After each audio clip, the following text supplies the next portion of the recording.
Ngiyakhetha unyazi lezulu. Lo uqile umfana kaMbili ey'ntabeni zaseMbumbulu. Cela ngesihlabelelo 59.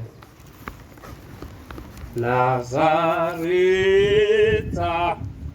uyingcwele angusa wemuka kimi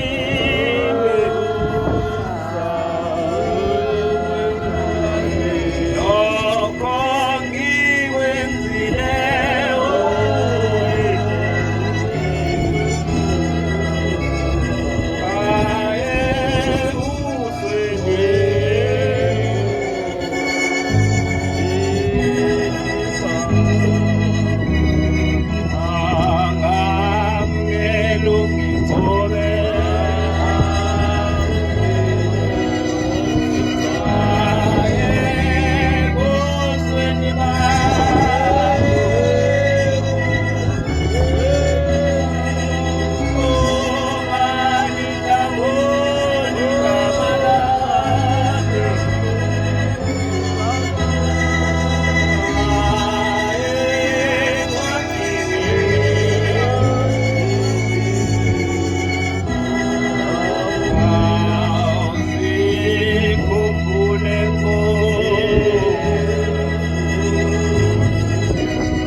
Ngiyakhetha unyazi lezulu. Ngibingelele zonke izigaba ezikhona ebandleni lonyazi lezulu. Amen. Bangcwele sekukhulunyiwe kakhulu. Ngiyacela ke kodwa ngoba lento esihlangene ngayo nomnini wayo ohleli njengamanje uyilalele uphethe ipeni. Uma ngizokhuluma manje ahambisana nako uyathika, angahambisani nako ufaka wrong. Kuhle ke entweni enjenganale uma ngabe umisiwe kuye ucele. Ngihlushwa ke ukugula ke umkhuhlane uthi awungiqele. Unenkani kakhulu kodwa ke njengoba ngikhuluma ngoshembe nje uzobaleka. Imoto ke bangcwele kazifani, khona igijima kakhulu, khona ehamba kahle kodwa nale ehamba kahle izigcina ifikile la ngiwa khona. Kungenzeka-ke njengoba ngikhona nje ngimisiwe la ngilandela i-BM kade lihamba phambi kwami. Abanye-ke sebezosho ukuthi hayi uyophoseka emsileni njengamanje, baze basho bathi sengimbiwe umsele. Ngiye ngithi-ke uma ngibaphendula inkonzo kaShembe yaziwa uyena. Ngiye ngisho ukuthi ngiyazazi ukuthi cha ngiyakwazi ukukhuluma ngoShembe, ngiye ngithi uyena ozaziyo. Uyena ongaziyo uShembe nowazi into yakhe ngoba ngelinye ilanga kwake kwafika amakhosana njengoba ngisho nje. Athi mefika ekhaya ekuseni athi mfowethu silande wena. Yiwaphi? Bathi khona umama esikade simshumayeza. Lo mama sithe simnikeza i-DVD othingo. uShembe besihamba naye lo mama, uthi besihamba naye emuzi uShembe. Uyasibiza lo mama uthi bantu bami, lo Shembe beningishumeza ngaye bese ngimuzwa. Kodwa le DVD eninginikeze yona isiyenza ngiyiphikise ekade ngiyikhuluma. Le DVD abamnike yona inkosi uThingo ithema ikhuluma. Guys sibantu abami sizocela uNkulunkulu asilekelele kule nkinga esibhekene nayo. Bona bathema beshumayeza lo mama base bethi uShembe uNkulunkulu. Manje lo Shembe futhi ucela uNkulunkulu.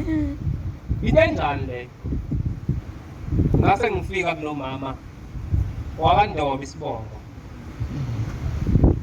Uthi lo mama usebelande wena uzokwazi ukuxazulula le nkinga ebahlulile. Ngithi mina hayi ma izoxazulula lo Shembe hayi mina. Nali igama elangwinisa ngathi uxazulula lo Shembe. Kodwa kuba ngathi mina kwezongihlula. Wayesethi lo mama labafana bangishumayezile bathi uShembe uNkulunkulu. Base bengiboleka i-DVD. Lo muntu abathi uNkulunkulu uthi na ucela uNkulunkulu. Okushuthi umuntu lo. Wayeseyifaka i-DVD wayiforward isifika isikhuluma inkosi uThingo. Ithi inkosi uThingo bantu abami kule nkinga esibhekene nayo uNkulunkulu uzoyixazulula. Ningalwi nina kodwa uNkulunkulu socela kuye. Wayesephosa. Uthi uyamuzwa ukuthini? Ngithi mina ngiyamuzwa. Uthi wena uthini? Ngithi awuqinisele uShembe umuntu. Uthi ya nango umuntu okhulumayo. Uthi uShembe umuntu. Nithini nini? Base bejaba. Bese ngithi ma ngicela ukubuza kuwe. Ubani okwazi ukutholakala endaweni eziningi ngesikhathi esisodwa? Uthi lo mama uNkulunkulu. Ngithi ubani ozula imlelwane njengoba sigcwele umhlaba nje? Wathi uNkulunkulu. Ngithi ubani ongamthola phansi kwamanzi? Uthi uNkulunkulu. Ngithi njengoba abantu bebangaka khona amabhunu khona belungu khona amaPutukezi khona zonke inhlobo. Ubani ongezwe ilimi zabo zonke engazange esikoleni? Wathi uNkulunkulu. Ngithi mina yebo-ke ma. Njengoba labafana bethi kuShembe uNkulunkulu, ingoba zonke lezi zinto esengiyibalile uyazenza. Wathi lo mama nangoba umuntu ongichazelayo ya uShembe uNkulunkulu. Ngithi-ke njengoba ngila akukho mina engingakukhuluma ngokwazi kwami. Ngoba khona ukuthi uzazi ukuthi uyigagu ubasha abantu. Ngelinye ilanga ukuthi umfundisi kwa inkosi yakhetha abantu abathathu entabeni. Umfundisi uMaphumulo.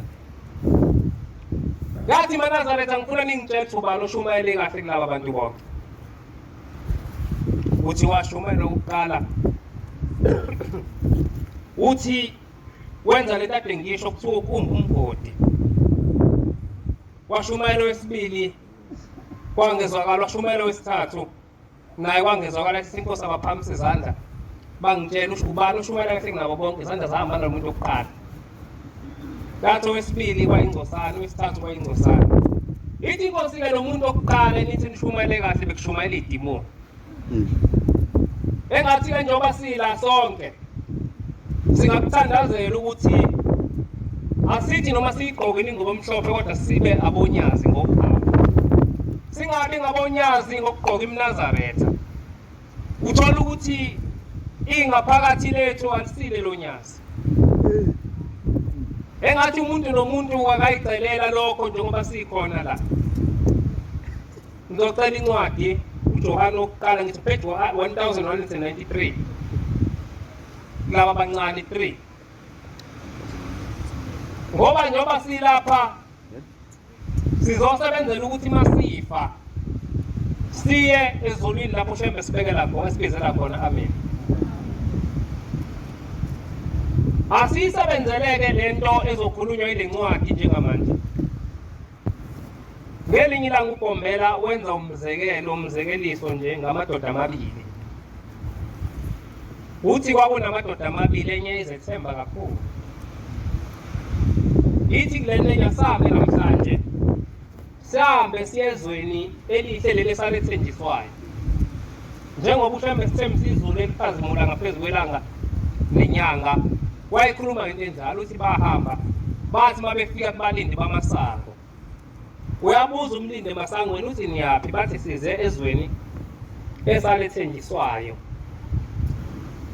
Uthi ngifuna ukubuza ukuthi nithi niyaphi bayaphinda kukhuluma lozethembayo. Babe esesuka umlindi wamasango eyobiza ummeli okuyena umphathi wale ndawo.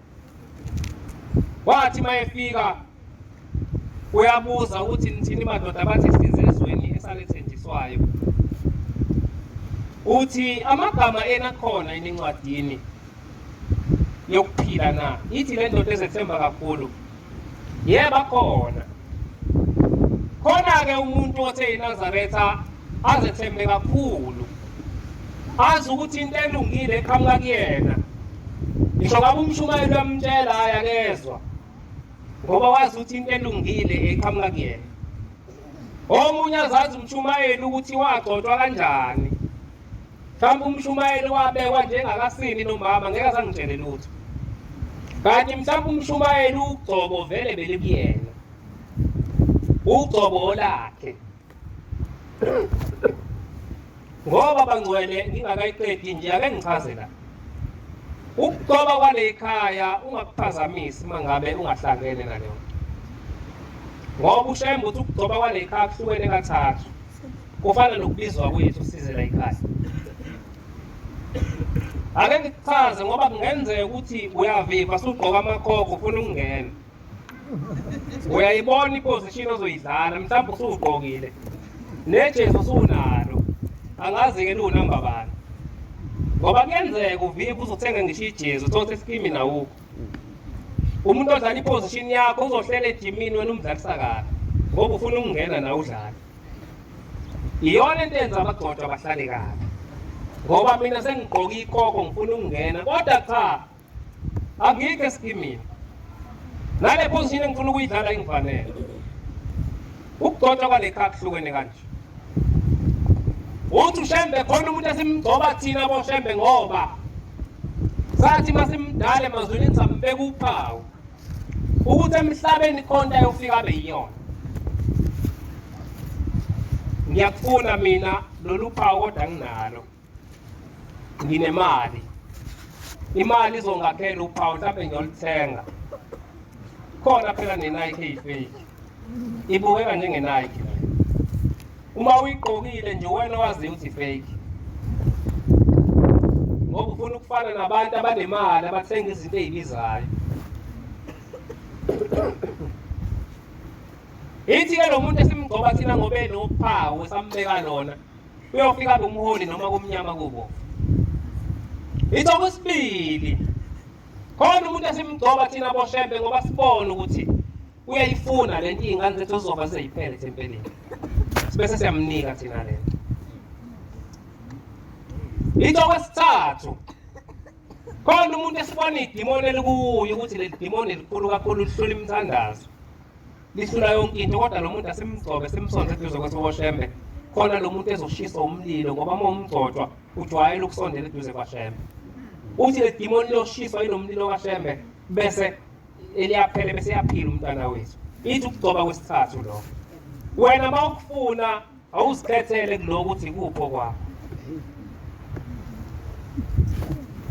Uma kukuthi uyakufuna wena kuloko kuthathi kupho kwakho. Fana nokubizwa kwethu njengoba sila.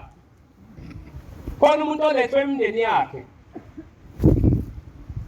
Uma ulethwe emndeni yakho usuke wayekhala emphefumulo wayinikelela emndeni yakho. Uma ulethwe emndeni yakho usuke wayebuhleni wanikela ngezimbuzi. Uma ulethwe emndeni yakho ngesabatha zikhanyisa yini izibani. Ngikhuluma ebuhleni yagezwa lapha. Ithenye insizwa mfowethu lento ezibani uqinisile. Uma wami uyisangoma. Kodwa kufika ubhombela kuyena wamthuma kumina. kumaNazaretha kungathunywa abantu abayizangoma kithi. Sihleli noNkulunkulu kodwa kuthunywa abantu kithi kuthiwe abazosithetha senzeni esontweni. Ngoba sinakile iMnazaretha ebiza u-1000 iwu10 endlini. Imqhele 1.5 iwu4. Ngigqoke nguthandayo. Amabhluku abiza o3000 awu16. Amashethi opolo awu20. Makuhlanganisa into oyigqokayo wena uyaphuma 100,000 nangaphezulu. Kodwa imbuza ukwazi uyiqhube uthi yonikelela izingane ezaphuphuma zakini. Kamhla uhamba kulomhlaba uyodakene ehleli kulo. Uma ufuna ukuthenga i-account yakho wena uyikhokhela uyiqede phinde uyiqale phansi.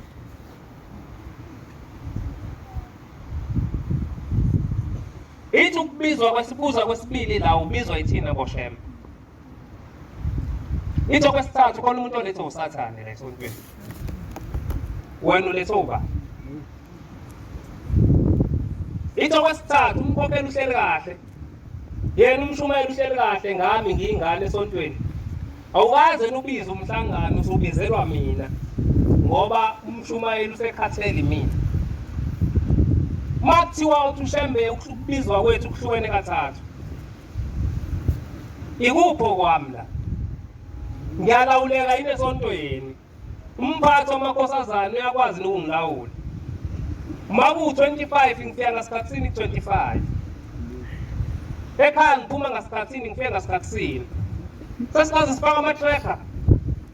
Athi uma wakho ngifuna ukubona ku-cellphone ukuthi uhambaphi. Le nto yethu asiyiphathe kahle ngeke siyisonke. Ngeke siyisonke. Ngeke size siyisonke. Uma ekhipha incwadi-ke ummeli lo uthi ndoda ukhuluma nale ikhuluma kakhulu. Uthi awubheka igama lakho uthi likhona encwadini yokuphila. Ithi-ke inkosi walibheka igama kodwa akalitholanga lilotshiwe ukuthi wenza into enhle. Kodwa lithole lilotshe ukuthi wona asazi.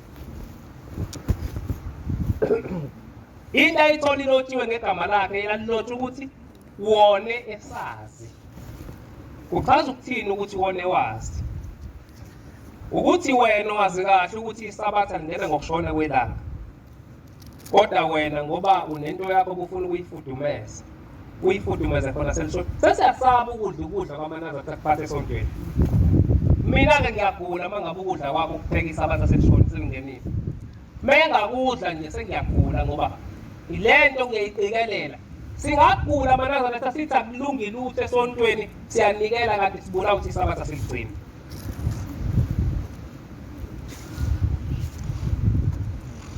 Wathola igama lakhe lilotshwe ekutheni wena wophula umthetho kaShembe wenza into owawusuyazi ukuthi ayenziwe. Angeke ngingene emaphaketheni abantu uyazi esephaketheni lakho. Oyenzayo usuwazi ukuthi ayenziwe. Seyathi uShembe wathi mephendukela kule ndoda le elibilo kwithuli yona yayisiguqa phansi. Ithi ngiyacela Nkosi ungithethelele. Kuningi engikwenzile emhlabeni ngitsengazi. Ngicela ungithethelele. Uthi kuShembe mntanami ngokuzithoba kwakho ngiyakuthethelela wena. Unendawo ezulwini. Le nto ichaza ukuthi ungazethembi kakhulu la esontweni uzazi ukuthi ungcono kunomunye. Ngoba kungenzeka ulahle ngalomuntu othi ungcono kunaye. Ubaba akayihambanga imihlangano insizwa zakithi. Ngo-2020 kiwe Kenani. Waphuma ubaba wathi mesendleleni waphahlazeka umlenze akazi ushawe yini. Waphoqela ukuthi athwalwe abuya goduka. Wathi mayebuya ubaba uyafika la ekhaya bayafika abantu bakithi. Bathi umthetho wakho uyacabanga kahle. Ufunani eduze kukaNkulunkulu la ekhaya kwazalisa ingane yangakhokhelwa. Uthe mayiphinda kulonyaka wathi uthi uyafosa bamphinda. Uma-ke wena uhamba umhlangano kuwena ozalise emzini womuntu. Imgidi wena usuyigide kusuka umncane ungangalabafana. Waze wanentshebe. Waze wayigunda yaze yaphinda yamila. Kodwa namhlanje usangena emgidini. Lelo cala uyolithetha kanjani njengoba ubaba eshayela icala lomunye umuntu kwashayela ukuthi ikona emzini wakhe. Bengithi namhlanje mawuzazi ukuthi wena wonile emzini womuntu ungahlangani nabantu owaziyo ukuthi akufanele uhlangane nabo. Uze ungene emgidini ngoba wazi ukuthi awubone umuntu. Ufike ugide uphume uphinde ubuye uphinde ngonyaka ozayo. Ngoba ubaba ushayela icala lenziwe kwakhe. Kwathiwa kufanele emhlanganweni uma abantu bezalisa ingane yakho bangakhokhi. Akayanga ubaba ebuhleni ngoJanuwari noJulayi azange behlele ekhaya. Kuze kwasukuma mina ngafonela eSwazini ngamagagula. Ngathi ngicela nikhokhe ngoba leti sipha zamsuka esontweni. Uma uneyindlebe uyezwa. Uma futhi uNkulunkulu esekhona kuzo sukuma bese uyalungisa. Simenyiwe Sina sonke Sina songa simenywa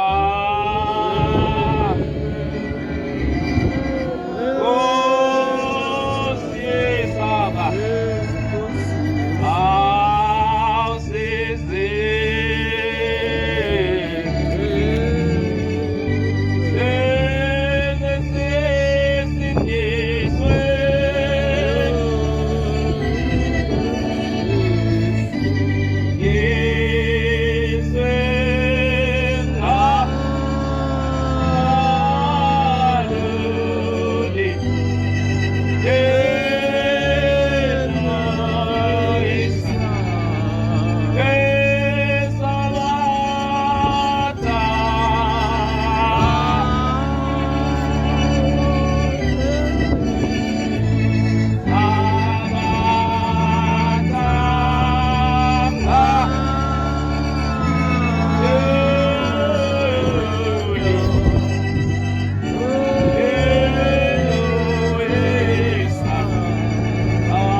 ngiphi incwadi sengizokwehlela ngezansi nje lebengiyicelile uJohane kwabancane 3 bheka uthando olungaka page 1993 mawuthi uyitholile uyifunde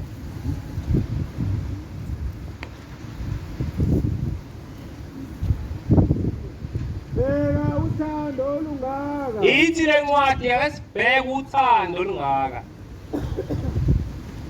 asinikele lona uyise esinikezwe lona uNkulunkulu shembe unyazi lezulu lokuba sithiwe abantwana bakaNkulunkulu ukuba njengoba sila sibizwe ngamaNazaretha kuthiwe singabantwana bakaNkulunkulu ngicela we-27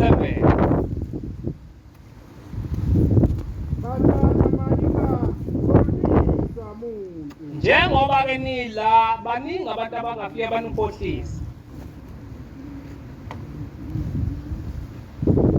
owenza ukulunga ulungile njengoba silana owenza ukulunga ungolungileyo amen kubeka nawo baba kubeka nawo owenza ukona ungokaSathane ithi ke le ncwadi akusho mina ithi owenza ukona ungokaSathane ngoba uSathane wona kwasekuqaleni ngiyabonga we-20 baba ngoba uma inhliziyo yethu isilahla njengoba ulana-ke kuyenzeka inhliziyo yakhe ikulahle uzazele ukuthi wena nje cha uyazazi ukuthi wonile buya phela ulunge uThixo omkhulu kunenhliziyo yethu. Ithi-ke le ncwadi uThixo omkhulu kunenhliziyo yethu. Ngicela ungiphe uJohane 14 futhi 20 21. Enye insizwa bangcwele. Njaba sila khona abantu abasancike kakhulu emndenini. Akushiwo ukuthi suke emndenini. Kodwa mawuzothi umndeni wakho uphendula uNkulunkulu, uma uhamba kunomhlaba uwezulweni. Ngoba umndeni wakho uzokufuna ngesabatha. Emingcwabeni yakhona uphinde ukufune emcimbini ngamasabatha. Okwazi meke wakulento ngesabatha. Uma ufa wena bona bayezulwini wena wedwa esigogweni. Usho njalo umshumayeli uShezi uthi kwasho umalume wakhe. Waloke efika embuza ukuthi azana ngane emingcwabeni wakhe ngesabatha. Zaphenduka into zakhe zabheda. Walimala kwayiloka eloke efikile ithi uzanga lemingcwabeni ngesabatha. Wathi wawunikele Nkosi uThingo wayesebuya umalume wakhe wathi mshana nami ngiyabonga. Zonke lezi zinto ebezenzeka bengihlupha ngoba ngifuna vele uze la. Hayi ukuthi bengifuna ukuze emingcwabeni wami ngesabatha. Uyabona ukuba uke weze emingcwabeni wami ngesabatha. Uthi ezulwini bese ngibona ithi nesihlalo esihle. Uthi ushembe bezokuthatha nginike isihlalo sakho wena uthathe sami. Vuka kumaNazaretha mangabe uyizwa lento shintsha. Ngeke usebenze iminyaka emingaka usebenze kulesikogweni. Ngokuthi uhlule ukuthi ngesabatha uthi no, uthi no, uthi no. Uthi uzothatha isihlalo sami wena. Uyayithola leyo 14 20 21. Eyokugcina engizokhuluma ngayo ebamba amaNazaretha utshwala. Ngifuna namhlanje ozohamba ekugaya kube uyena onenkani. Naye uzofana nalento ekhulunywa umshumayeli uShezi. Ngoba ithi inkosi ilanga uma ugaya utshwala usubhabhathisiwe. Wafaka amatshe emzini wakho. Ithi lowo muzi lowo uba nesiqalekiso. Ithi kuyophuza kuze kuphuze ngisho inkosazana yakhona. Uma-ke wena uzokugaya ngoba uthi cha ngikuvalanga, into evalwayo ibivuliwe.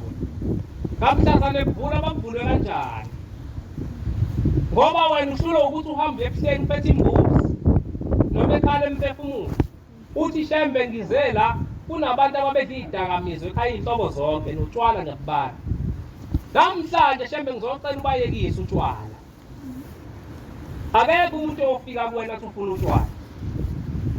Ake ngiyichaza ukuthi ngisho ngani le.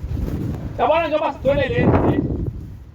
Uma wakamkhize sibongile noma umkhize jabulisile noma umkhize sibusiso noma umkhize mxolisi noma umyenda sabele. Akuwena umyenda sabele simbonayo. Akuyena umkhize jabulisile losimbonayo. Kodwa ekukhulunywa ngayo umjabulisile lo hleli kuwena ongabona. Lo hleli kuwena lo wavela ezulwini. Wathi mhlambe mayimkhipha emabele abazali bakho ethi abamgadele yena. Ethi le ngane ngifuna ningigadele yona. Base bekuzala weza waphila ngokwenyama. Wena ufika umsulwa ungenalutho uvele ezulwini. Wathi mawuvele ezulwini wawuclean ungenaphunga ungenalutho. Mawusuhamba ufika kulomhlaba, wafika kulomhlaba wembatha inyama. Wafika kulomhlaba wembatha inyama. Ngifuna uyizwe kahle lento mawungayizwanga namhlanje, ngeke uphinde uyizwe. Uthe mawumbatha le nyama yakufundisa ukuthi intombi khona intombi ongayiqomisa la emhlabeni kanti usuyayingcolisa nje ungaganiwe. Wathi kufundisa ukuthi uyintombi kuyaqonywa la emhlabeni kanti usuyayingcolisa. Yayithi kufundisa inyama ukuthi la emhlabeni kubhenya ugwalo. Yayithi kufundisa ukuthi kuphuza utshwala inyama.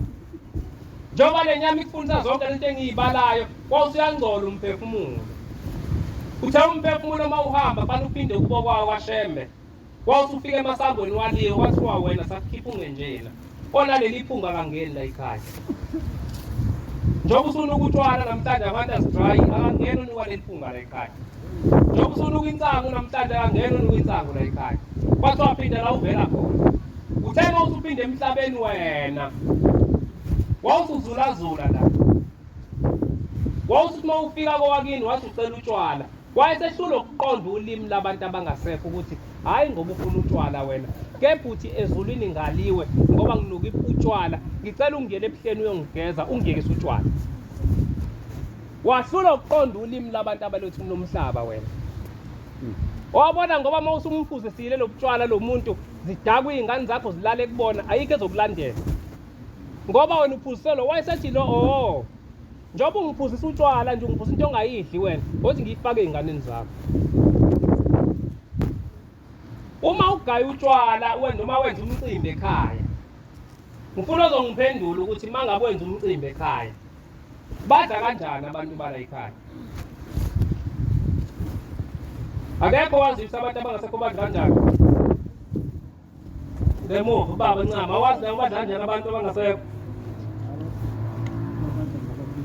Abantu abangasekho badla ngabaphilayo. Uma usukhipha ithemba kusho ukuthi makudla nesozodla abantu abangasekho. Manje bawugaya utshwala bazokuphuza ngobani wena ungaphuzi? Angitsho kumaNazaretha wena. Athi omunye ngizobeka kamakhelwane. Kamakhelwane kabani? Uma ugaya utshwala uphuze nawe. Ngoba waphenzela abantu bayi njengoba uyidlile inyama buphuze nawe. Ngoba ukawenzelela abantu bala ekhaya ukuze bakuphuze nawe uphuze nawe. Okugcina uma ngase kuthiwa umuntu ophuze olahlela utshwala emazulwini uthe mayelahla wafaka emanzini abilayo kwathiwa nase sapha isikhokho njengoba yihlukene nje afike kumina athi ucela utshwala mina ngithi gayela utshwala ngingayi ebuhleni ngiyocela ushamba miyekisa utshwala okusho ukuthi ngithi akaphinde emanzini abilayo amnandi namanzi abilayo wena ungahlala nemanzini abilayo ngoba nje uphila wena uphilela ukuthi ukhulula abantu abangasekho bakini kodwa uma umcindezela umuntu athi ngikhiphe ejele wena uthi hlale ejele uthi lowo muntu ajabule ngawe ngoba uma umphuza utshwala uthi le ntalelwe ezulwini ayiqhubeka ahlale esikogweni wokwazi ukuthi mangabe kuukhokho wakho lo lokuthi uyamgayela nawe uma ufa kulomhlaba uya naye khona awukwazi ukumdlula esikogweni ungamkhululanga usemhlabeni bese umshiya bese ezulwini wena okwazi umbuzo wokugcina kumuntu okuthandayo uma ekhona uma ngase bafika abantu abangase ngoba ngingaze ngizwe kuthiwa kufika izalwazi ngicela amahewu ufika abantu kuthiwa amadoda kuthiwa bacela utshwala uma ngase yafika amakhehla kini athi cha yabona ke mzukulu njengoba uthi uyiNazaretha nje uphethe inkonzo enhle kakhulu siyacela la ekhaya singapheli isitabana sesikhona ubani ongayivuma lonto ukuthi la emzini kayise akuhleze kunesitabana angithi bafikile phela bathi bafuna kube nesitabana la ey'nganeni zakho khona ongayikhoshi ingane yakhe kodwa utshwala bugayi lezi zinto yihlukene kanje lowo muntu othi ufuna kube nesitabana uhambe esitabana hamba umcelele kushembe into ethelelo wena uyafana nalo othi ucela ijini ngoba uma uligaya ngeke kuphele kwakho ithi inyanga yezulu nina nibenza on and off abantu bakini ezulwini nifike nibageze bafakwe ezulwini nibagayela utshwala bakhishwe uma ungafuni ukubenza on and off abantu bakini ezulwini balekela lezi zinto ezithi sisanginda wasimisa awusabashiya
lapha sisemlazi ensabalele ethempeli ngiseyingane umama thizeni unenhlanhla ozozoloku ukukhuluma zibe isithupha inyanga engawuhambi u14 angazi izathu kwakuyiziphi mayebuya wawenza u14 wavula wavalwa siyafika inyanga yezulu njengoba namhlanje ifike ngami kwena makuwukuthi nawe uhambe makuwukuthi 23 awuhambi nayi inyanga yezulu ifikile ngami iyakhuluma yena yafika abukhomelele ithi mntanami uyile ku14 uthi baba wagida kwamnandi uthi baba ithi-ke ngicela ukubuza mntanami umtshenile umkhokheli ukuthi uphumaphi uthi baba ngimtshelanga ithi inkosi lalela-ke umuntu okalove u14 ube munye nje noma u23 ube munye noma u25 ube munye ingelosi ukuthi makuthatha iminikelo yakhe bese owakhe iyawulahla mntanami wena unenhlanhla njengoba ninenhlanhla nonke namhlanje unenhlanhla vuka ekuseni wemkuke kumkhokheli kwakuse umangidi umkhokheli lo weganelo umfundisi owahamba washona ngale lo kamthetho wahamba waka-M laphaya wafike wamvusa ekuseni wathi umkhokheli kufika inkosi ebusuku ithi inkosi njengoba mina ngifikile ku14 kuney'nyanga eziyisithupha ngikade ngingekho uthi thena umnikelo womuntu onjalo uyakuthatha ulahle ingelosi ayinawo zingene uthi angizokubikela wena ukuthi bengikephi sonke lesikhathi ithe ekugcineni mina nginenhlanhla abanye abanayo inhlanhla khona umuntu oyinovelayo nje kuze kuphela unyaka ukuthi bese khumbulile ahamba ku14 ahamba ku23 ahamba ku25 ithi inkosi wena unenhlanhla njengoba nawe unenhlanhla namhlanje kodwa uboni ithi lalela futhi uma ufika ku14 noma u23 noma u25 obeka isikhwama sakho lapha bese uyobingelela umkhokheli bese uyobingelela umshumayeli bese uyobingelela umphathi ithi kuyinqubo lokho kuwumthetho kodwa ngisho ungalovu 23 owodwa 14 owodwa 25 owodwa ithi ingelosi wakho umnikelo wakho ayiwuthathi asibatsheleke abantu kodwa uma ngabe ukuthi kade singekho ngiyabonga abangcwele ngiyacela inkosi usenikuzweni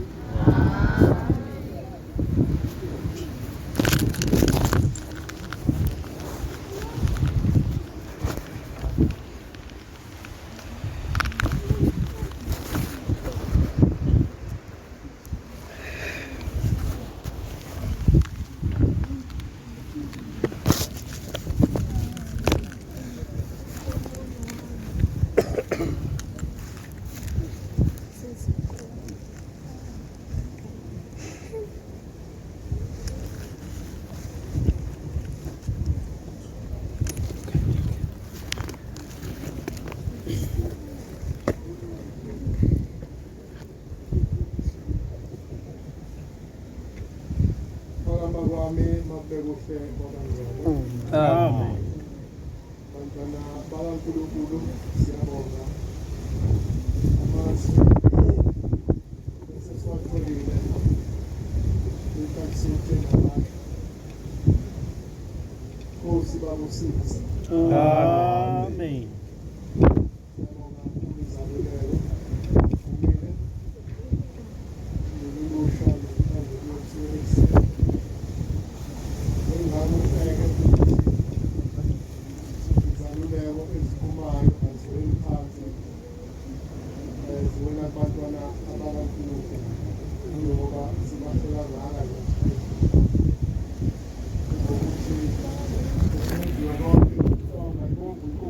Amen.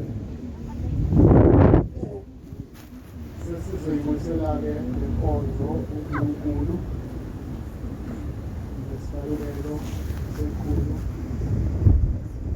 mhlawumbe esishagalombili nesihlanu 185 sizocela-ke umsizi wasembembulu ukuba isikole nalesibalulelo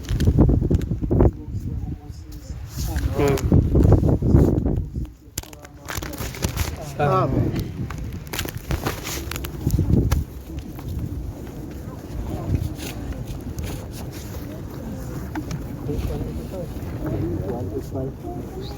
Osizwe alolomelo kodwa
Inkonzo.